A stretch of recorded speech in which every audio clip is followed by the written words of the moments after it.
Les amis, la fois passée, je vous ai parlé de la détermination de la fonction de répartition d'une loi exponentielle.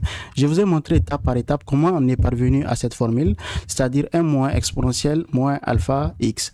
J'ai considéré une variable aléatoire x qui suit la loi exponentielle de paramètre alpha.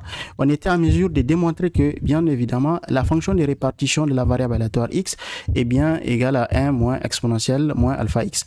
J'ai promis que la science aujourd'hui va se focaliser sur la détermination des différents cas de figure de probabilité. Lorsque vous avez une loi exponentielle, on va se servir de cette fonction exponentielle. Pour les gens qui n'ont pas regardé la séance précédente, le lien, je vais mettre ça en description ou en commentaire de cette vidéo. Veuillez regarder d'abord cette première séance pour comprendre d'où vient la formule de la fonction de répartition d'une loi exponentielle.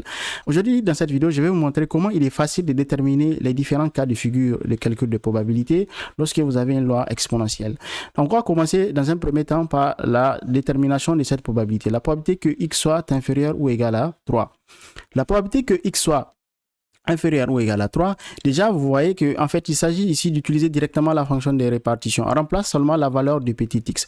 Parce que en fait la fonction de répartition f petit x que je vous ai parlé ici, c'était en fait au départ, on l'a vu la séance précédente. Les gens qui ont regardé la séance précédente, vous saviez très bien que c'est bien la probabilité que x soit inférieur ou égal à petit x. On a généralisé en fait cette probabilité.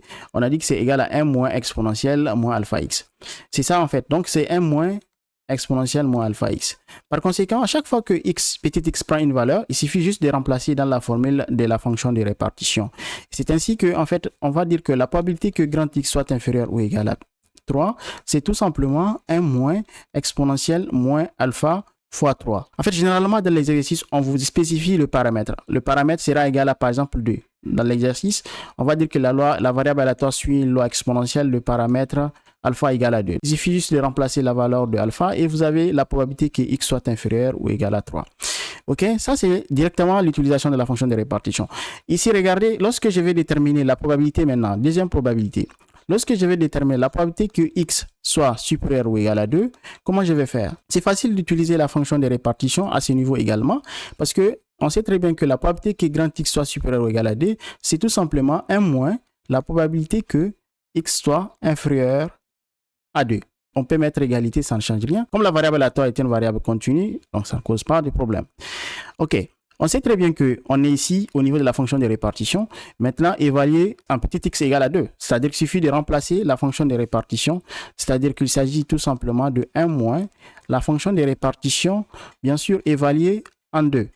Ok, et on va remplacer x petit x par 2 tout simplement, ce qui va me donner 1 moins, il ne faut pas oublier d'ouvrir une parenthèse parce qu'il y a le signe moins ici. Donc je remplace en fait au niveau de la fonction de répartition, je vais dire que c'est 1 moins exponentielle moins alpha. Maintenant x petit x égale à combien? Petit x égale à 2. Ok, et je ferme la parenthèse. Encore une fois, je vous ai dit que alpha, généralement, dans l'exercice, il est donné. On vous donne en fait alpha égale à une valeur fixe. Par exemple, ici, c'est 2. Si je donne un exemple, il suffit de remplacer et vous allez trouver la probabilité. Donc, la probabilité que grand x soit supérieur ou égal à 2, c'est tout simplement 1 moins cette probabilité. On peut développer ça. Ça va donner 1 moins 1 plus, parce que vous avez ici moins fois moins, ça fait plus. Donc, ça fait exponentielle moins 2 alpha. Moins 2 alpha. Donc 1 moins 1, ça fait déjà 0. Il reste exponentielle moins 2 alpha. Si on remplace alpha par 2, on va avoir tout simplement exponentielle moins 4. Ici, il faut savoir que j'ai considéré alpha égale à 2. Dans les exercices qu'on va vous donner, généralement, on vous donne une valeur déterminée. Donc, il faut remplacer exactement la valeur de alpha et vous allez trouver la probabilité. Donc, la probabilité que grand x soit supérieur ou égal à 2, vous voyez que c'est tout simplement exponentielle moins 2 alpha. Imaginez que je vais déterminer cette fois-ci la probabilité que x soit compris entre 1 et 5. Ok? Probabilité que x soit compris entre 1 et 5. C'est très facile. Il suffit de prendre la borne supérieure, ok? Et vous allez dire que c'est la probabilité que x soit inférieur ou égal à 5, ok? Moins, maintenant, le cas où vous prenez la borne inférieure, donc la probabilité que grand x soit inférieur ou égal à 1, tout simplement. Vous voyez, on commence par la borne supérieure. On va dire que c'est la probabilité que grand x soit inférieur ou égal à 5. Et on fait moins la probabilité que x soit inférieur ou égal à la borne inférieure. C'est aussi simple que ça. Dans ce cas, vous voyez bien, ici, il s'agit de la fonction de répartition évaluée, bien sûr, en petit x égale à 5. moins la fonction de répartition évaluée en petit x égale à 1. Vous voyez, c'est très facile. On connaît déjà la fonction de répartition. OK? Dans ce cas, on va prendre et on remplace petit x par 5 dans un premier temps. Donc, ça va me donner 1 moins exponentielle moins alpha fois le petit x égale à 5, parce que ici, je suis en train d'évaluer en 5. Donc, voilà, 5. Je ferme la parenthèse. Moins. Maintenant, je remplace au niveau de la fonction de répartition petit x par 1. Donc, je vais dire que c'est 1 moins exponentielle moins alpha fois 1. Parce que petit x ici est égal à 1. Je ferme la parenthèse. Il suffit juste de développer, on simplifie, vous allez voir. Donc, on va avoir ici 1 moins exponentielle moins, bon, ici ça fait moins 5 alpha, moins 1, ok, parce que je suis ici, moins 1. Maintenant, moins fois moins, ça fait plus exponentielle moins alpha. On y va. On a 1 moins 1. Donc, les 1 vont partir parce que ça fait 0 ici.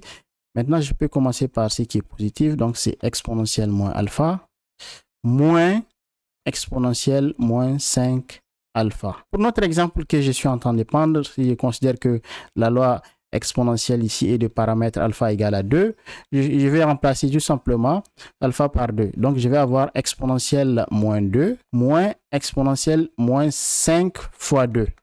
D'accord? Ce qui me donne tout simplement exponentielle moins 2 moins exponentielle moins 10. Il suffit juste maintenant tout simplement de calculer exponentielle moins 2 et vous allez enlever exponentielle moins 10 et vous allez trouver la probabilité qu'on est en train de chercher, c'est-à-dire la probabilité que x soit compris entre 1 et 5.